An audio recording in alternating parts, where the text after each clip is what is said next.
What's up, everybody? How are you? I apologize for the wait. Thank you for waiting patiently. Thank you for coming today. UFC 202 takes place this Saturday, August 20th at the T-Mobile Arena, and is headlined by the rematch between the notorious Conor McGregor and Nate Diaz. Ladies and gentlemen, Conor McGregor.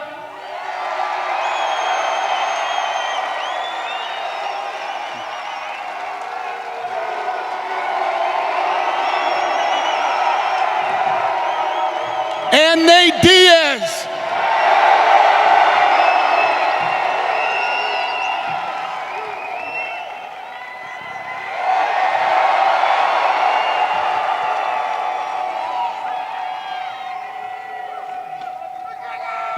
All right, who has the first question? Hey, Conor, to your right, Martin Rogers, USA Today. Conor, obviously you were initially set to headline this card along with Nate. Given what's happened over the last 24 hours, what are your with Jon Jones, what are your thoughts on how this whole thing has played out?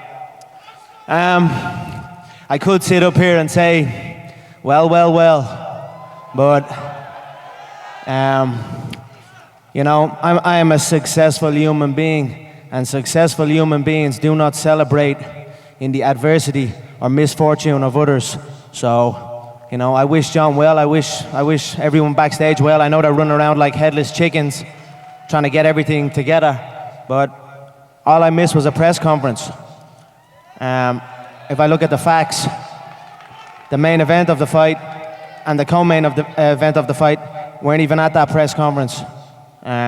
So it is what it is.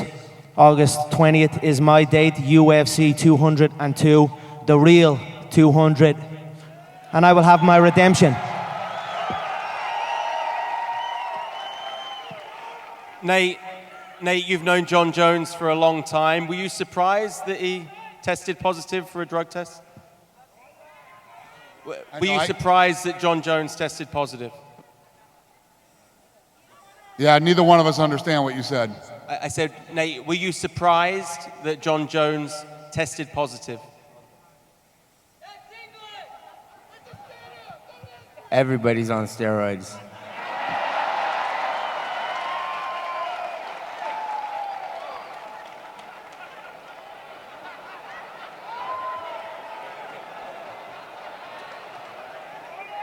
Hello, question for Conor.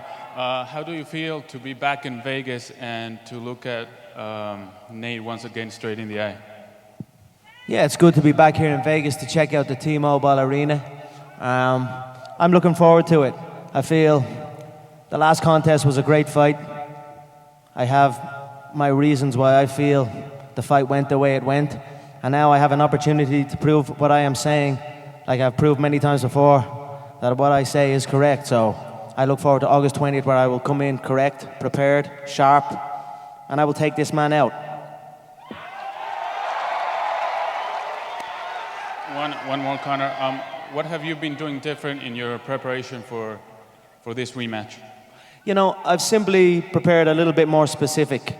Usually, I don't prepare for a specific opponent, and the reasons are clear to everybody. Everyone I face pulls out. They pull out all the time. Last minute pullouts have been a staple in my career.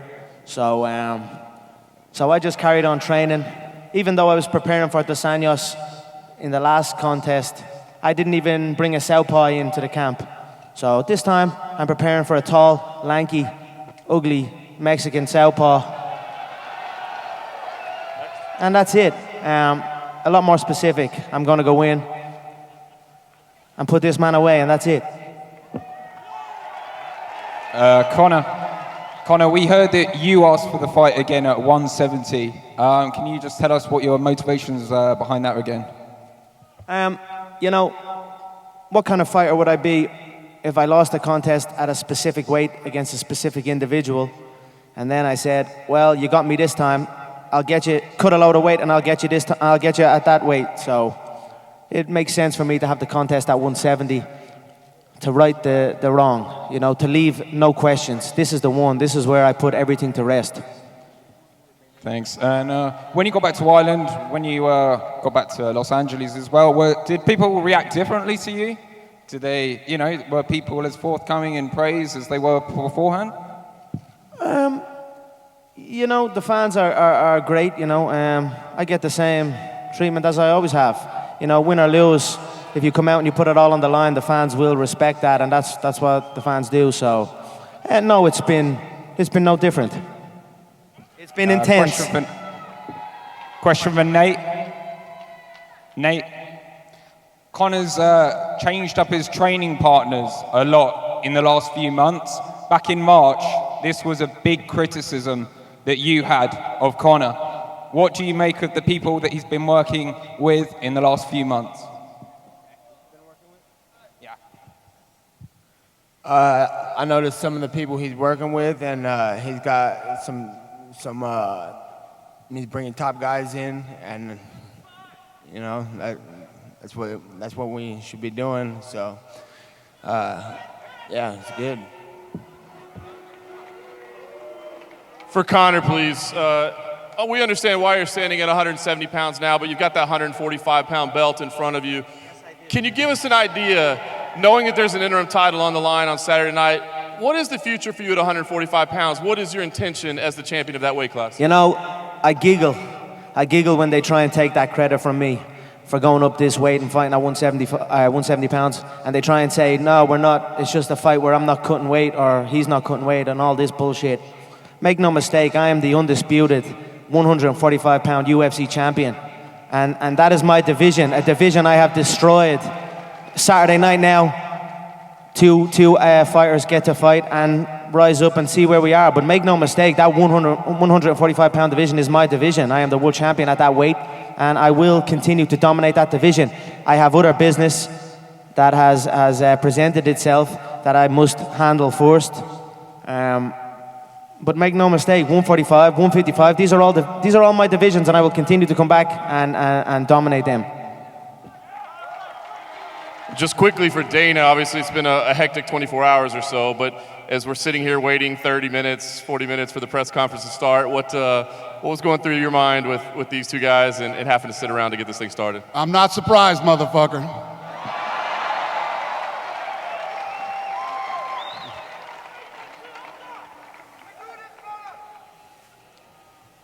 Question for Conor. How are you, Conor?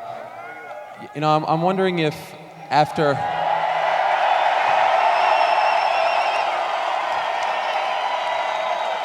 Conor,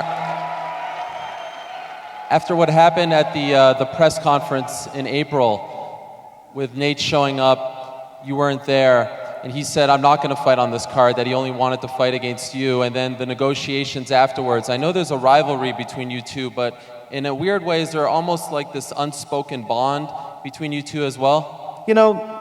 Real fighters respect real fighters, so I respect that he held out for me as well, but at the same time, he played a safe option. He didn't take what's known in the game as a McGregor risk. He was offered welterweight belts, he turned them down. He was offered lightweight belts, he turned them down. He played what was in his mind, a safer option. But I respect that he did it. It was a smart move on his behalf, why not? But not everyone is willing to take the risks that I am willing to take. Nate, I see you laughing over there. What is going through your mind when you... Hey, this arena is beautiful, but these fucking microphones suck. I can't hear shit. Okay, so back to Conor.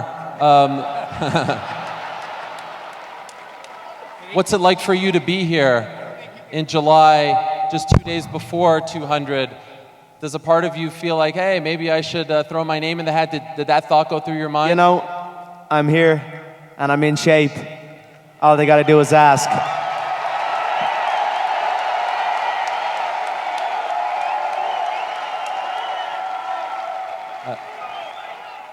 For you, Nate, did the thought go through your mind about maybe fighting in a couple of days? Did the thought go through your mind about maybe fighting in a couple of days, 200? You want me to sit down? No, put the mic down.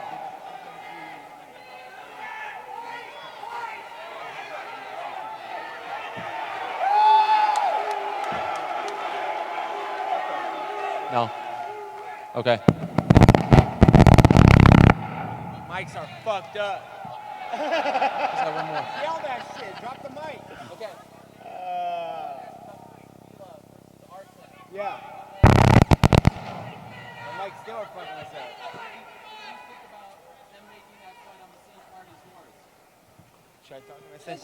Yeah, my boy Chris Avila is coming up in the game, and he's ready to rock and roll. He's got a tough fight ahead of him with Artem, so we're here to represent for what we do, and that's what we're here for. So yeah, watch out for my boy Chris Avila. He's coming, up and comer. So check him out.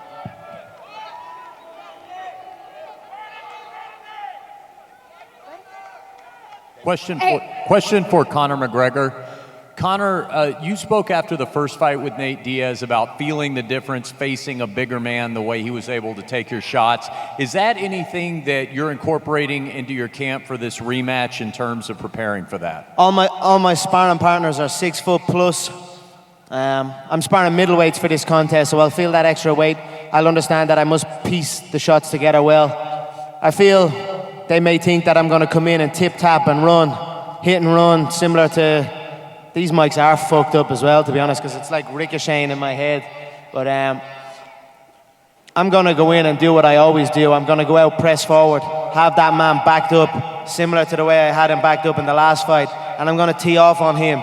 This time, I'm going to be a lot more prepared for the size and the weight and for the distance also. One thing I underestimated was his durability and his experience. I will not make that same mistake again.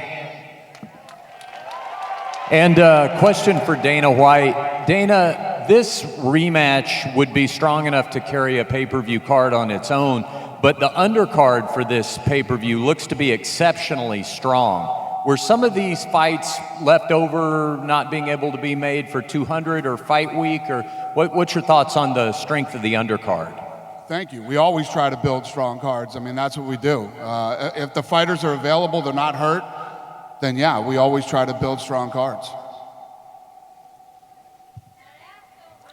No disrespect to the fighters on the stage, but Dana, it's our only opportunity to talk to you. Did you get to talk to Jon Jones today? Did you watch his press conference? Have you found an opponent for Cormier? To me? Yeah, you. No, I haven't talked to Jon Jones today. I've talked to Cormier a lot, but I haven't talked to Jon yet. Did you listen to his press conference this morning? I didn't. Did not? No. Have you found an opponent for Cormier? Have I found what? An opponent for Cormier? That's what I've been working on all day. Yeah, that's what I've been doing since last night. So nothing yet? I'm working on it. Thank you. Question for Conor McGregor. Conor, now that you're here in Vegas and you've had some time to think about how everything went down, would you do anything differently? Would you change anything?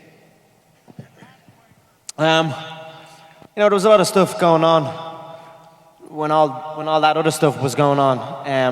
I witnessed the tragedy inside the cage. My teammate was involved in a horrific incident, and a very sad incident, and it affected my whole team and everyone involved in the sport in my country in a different way. So there was a lot of stuff going on. We just wanted to get out and get away and focus and go back to doing what we love, training and studying martial arts. So we picked up and we went to Iceland. What I would have done differently would be communicated a little bit better, you know. I don't know what way, you know, I messed up the way I communicated it.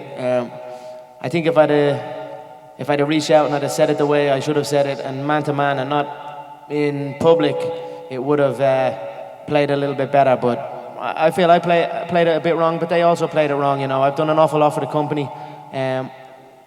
I feel I carried 2015 on my back. I feel like the reason there's a 4.2 billion price tag on the company is because of me. I believe that's what the Chinese estimate my net worth at 4.2 billion. So I feel I deserved a little bit of leeway. But I have to understand that I didn't communicate my point well, and that was it. You know, it is what it is. It's in the past. Here we are, August 20th, UFC 202.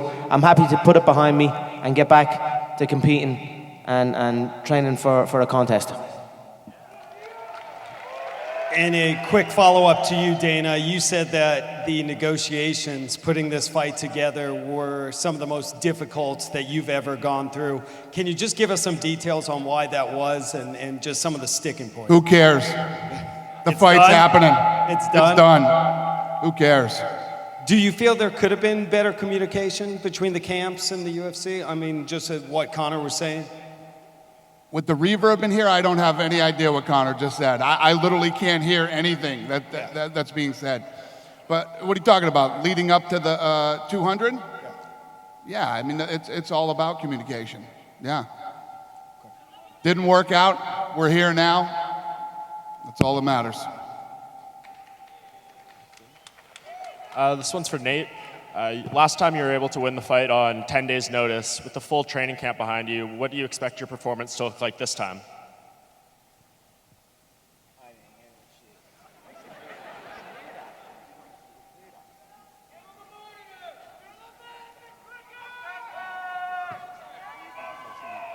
We literally can't hear anything up here. It's weird.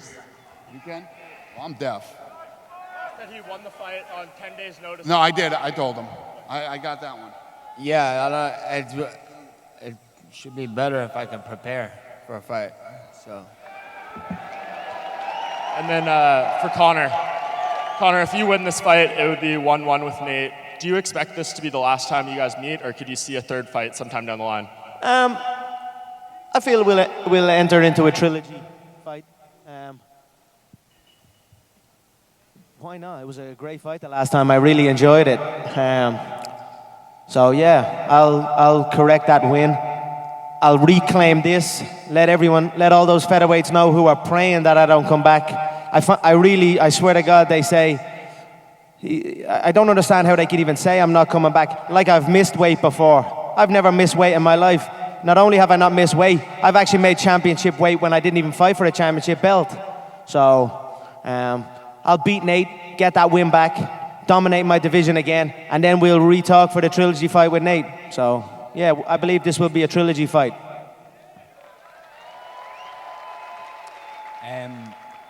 Conor, you've always been very proud of the records that you've set throughout your career in the UFC.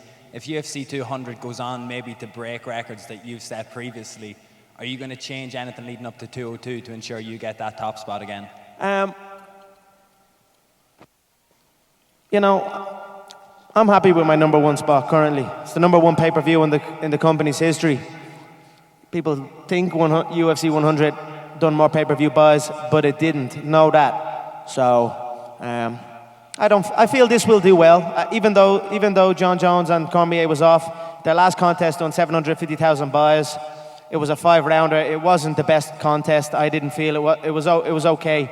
I don't feel that was the attraction. I think bringing Brock back is the attraction to the card. So I think it will do okay numbers, but it still won't take off UFC 196 off the top spot, and it certainly won't take 202 off the top spot. No doubt. No way. Just, very quickly for Nate. Nate, you said that one of the main things Conor had to do was to bring people in, and that your team was already bulletproof. What have you done since then? Is it just you're comfortable you've had these same guys for longer, or have you brought in people as well? Yeah, I got my team. That's a strong team, like always, and I'm gonna bring in some sparring to some other people.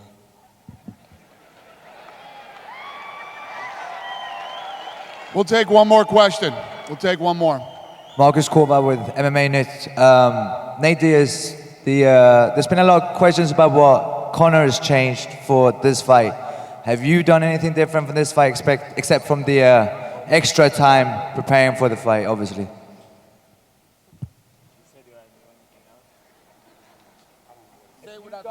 Except from having more time to prepare for the fight, obviously. There's a lot of talk about what Conor's doing differently for this fight. Are you doing anything specific for Conor for this fight? Yeah, I'm training to fight him. And last, following up on that as well, do you expect a different Conor McGregor coming in this time? Yeah, I expect him to be prepared and ready to rock and roll. How? What do you think the difference is going to be? We're going to have to watch UFC 202 on August 20th to find out. Thank you guys so much for coming, and thanks for your patience. Thanks for waiting. Appreciate it.